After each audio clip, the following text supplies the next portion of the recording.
Man, that's a view.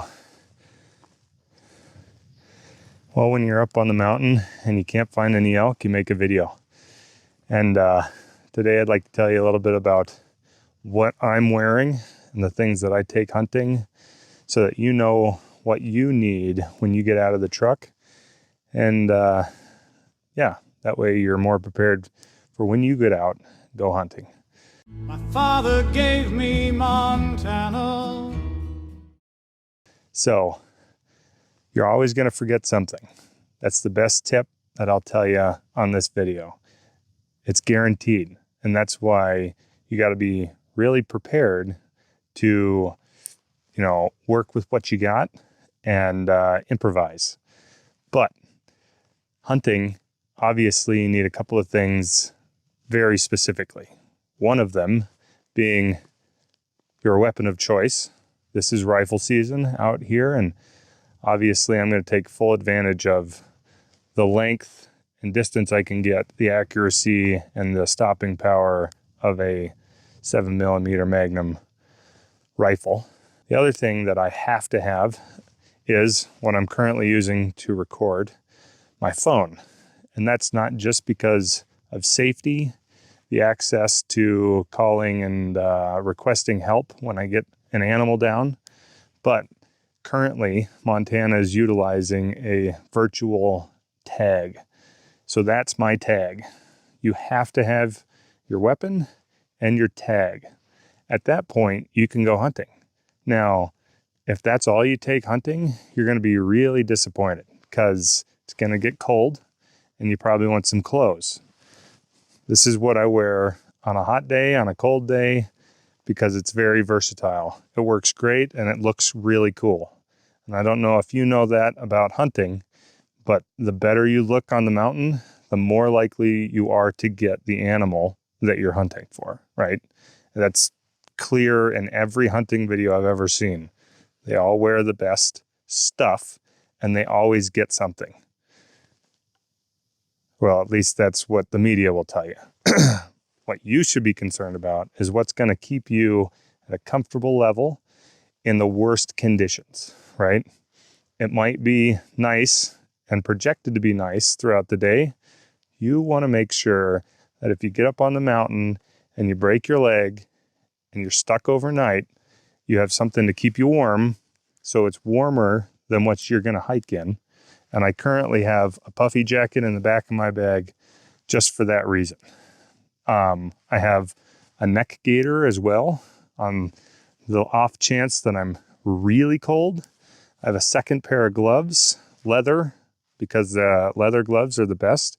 They go over top of these and pretty much will always keep my hands warm no matter the conditions. And I have a second hat that I could toss on just for that extra level of insulation. Those are the things that I like to throw in clothing-wise. Now, I love wearing gaiters because they keep the snow out of your boots. But as you can see, there's no snow right now. The best part about gaiters is you're prepared ahead of time, right? So put them on in the morning, leave them on all day. You don't have to worry about it. You walk through some deep snow, you're great. You have to walk through a creek, actually will keep the water away from getting into your boot. So you're more or less covered up to the ankle with waterproof, which is great. All right. The other things that you might want to consider, always, I'm thinking about self-defense. So in grizzly country, I have my bear spray, and no matter where I'm at, I have a sidearm because you don't know who you're going to be coming in contact with, whether that's bears, mountain lions, wolves, angry hunters, crazy people on drugs. You just want to have what you need. And this is cheap ammo. If I'm in a really dire situation, 3 shots in a row is a sign of distress. I can shoot 3 times with this a lot easier, carry a lot more rounds. So the sound travels the same distance, but it gives me access to reaching out and asking for help if I need it. Beyond that, it's a lot of comfort stuff. I got plenty of water, right? Just for what I need. I brought something to boil water in, and I brought something to boil water with, right? A little stove, propane container, put my titanium cup on top. I can use the snow. I can get some water from the stream.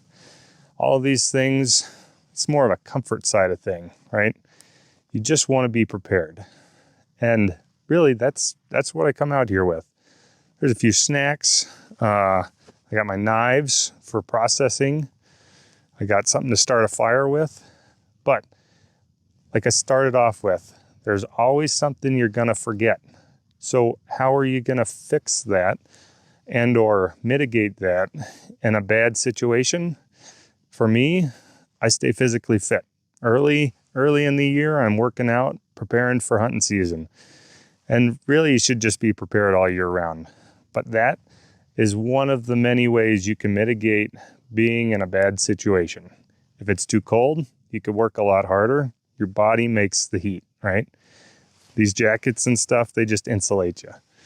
So you're cold, you start moving, you're going to get better. If you're concerned about, fire because you did something wrong, well, there's a few ways of making fire, but like I said, I have gunpowder in my bullets. I might be able to improvise something there.